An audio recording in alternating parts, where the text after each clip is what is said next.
Good morning. This is Dr. Ken Shen. I'm an associate professor and extension specialist at the Division of Animal and Nutrition Sciences at West Virginia University. I also work for WVU Extension Service. Today, I'm going to give you a demo of the mobile poultry processing unit, and also we'll be talking about more detail related to the microbial safety. So the first step of a mobile poultry processing is pickering. So let's watch the video a little bit. Pickering, that's a pickering processing. So during the pickering processing, we basically put the birds and then we do the bleeding. And the bleeding, we usually using electrolyzed stimulate knife. We have to do the bleeding out about 5 to 10 seconds. This is related to the animal welfare. The microbial safety concern during the pickering processing is the feed of the birds has to withdraw at least 24 hours. It cannot be too short because the feeds in the intestinal area later on will become a microbial cross-contamination during the evacuation process. And also the feeds cannot withdraw too long. If you more than 48 hours, then the intestinal and the ceca alien area will become very soft. Also will cause microbial cross-contamination.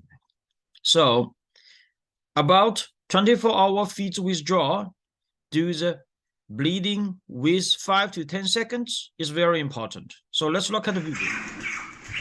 Yeah.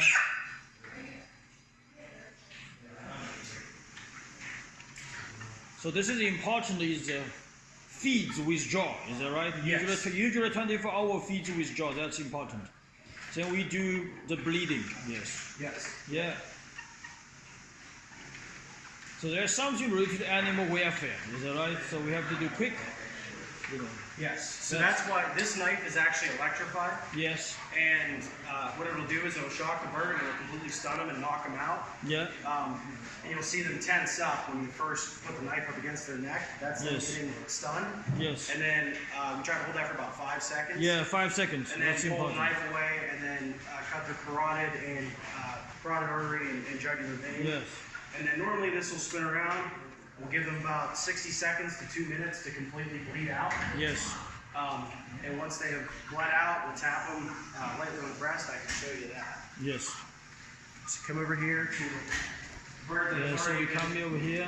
properly euthanized. Yeah. Lightly tap it on the chest to make sure it's passed. Yes.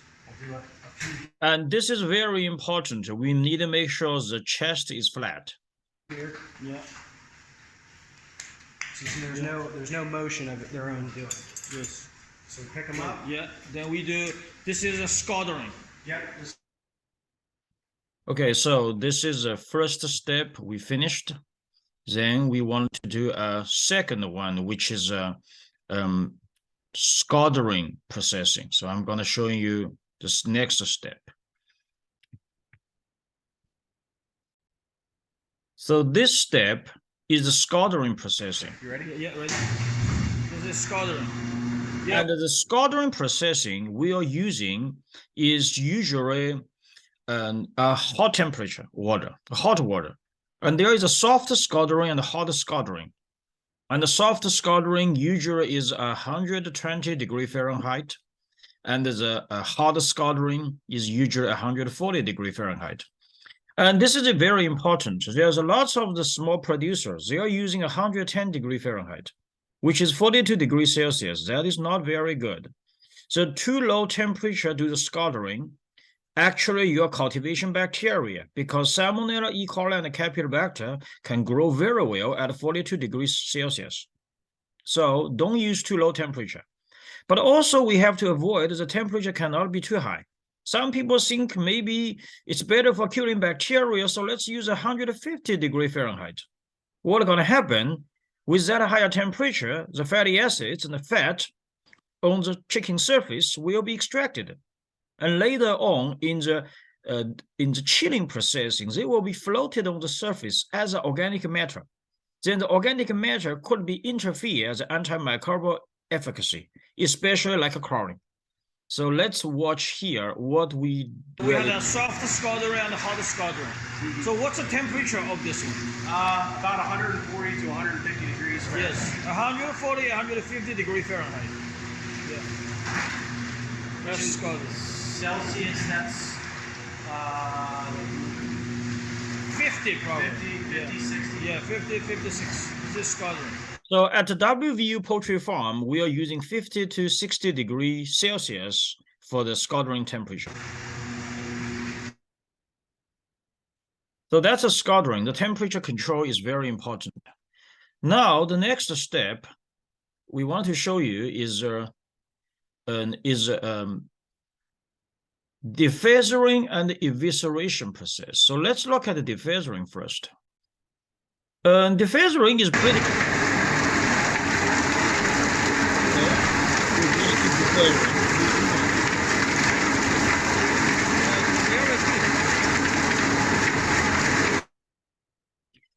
The key challenge here actually is afterwards how we gonna sanitizing this defeathering machine.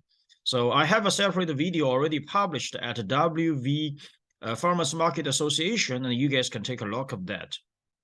So after defeathering, we're gonna move on to the next step is actually talk about the evisceration. So we're gonna talk about that one right now.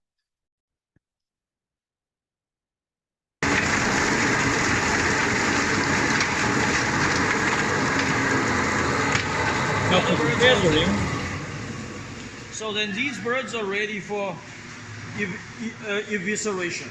Yes. Correct. So that's why they're doing the evisceration right here. Yes.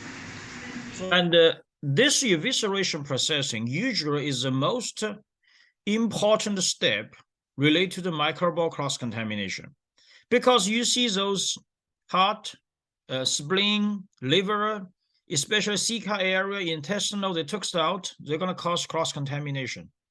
So the industry people, the large industry, they usually do, they put the birds back to do inside-outside birds wash. We call it the online reprocessing process using antimicrobials like chlorine, peroxyacetic acid, lactic acid, usually about 90% reduction, about 1 log bacterial reduction. We usually don't do here too easily to skip that steps, but you can add it if it's available in your place. About 90% reduction of the bacteria. So let's the evisceration take out of the intestinal. That's a big step for the cross-contamination of bacteria. So that's where we care about the salmonella and the campylobacter. That's very good. So that's finally we do the processing. This is the last step, which is after evisceration before chilling. We want to mention that the evisceration process in here will analyze the bacteria, especially the presence absence of salmonella and campylobacter, because those are the standards set up by the USDA FSIS. So new performance standards for salmonella has to be below 7.5%. For campylobacter has to be below 10.4%.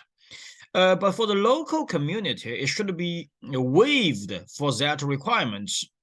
So we not emphasize here, but I just want to let you know the industry standards do have a performance standards of the final poultry carcasses. So this is the evisceration process. Then we're going to move on to pretty much the last step. The last step is obviously is the chilling processing. So let's look at the chilling, what's going on here. So this is the chilling processing, and my students is doing that. The temperature of the chilling water. So what's that? What's the value? 34.5. 34. So here is the thing, the chilling, we are using ice water. Put ice and water in a big bucket. The chilling, usually the temperature we're using 34 degrees Fahrenheit, which is 3 degrees Celsius. And the chilling processing is most effective to control bacteria, because the chilling took about 45 minutes, 1 hour, could do 24 hours. And in the chilling processing, we also add antimicrobials such as chlorine, 50 to 100 parts per million, Peroxyacetic acids, 85 parts per million, lactic acid, 2.5%. And because the chilling time is enough, is usually at least 1 hour, 24 hours, so the bacteria has enough time to expose to the antimicrobials. So usually this is the most effective way to control the bacteria. And we also going to do some of analysis to see after chilling how many bacteria are still present on the surface. So this is all the steps. And of course, finally, we have to do a packaging, and then we have to do a labeling based on the WV Department of Agriculture regulations. And we have separate videos for that. So here, from the beginning to the end, we talk about mobile poultry processing.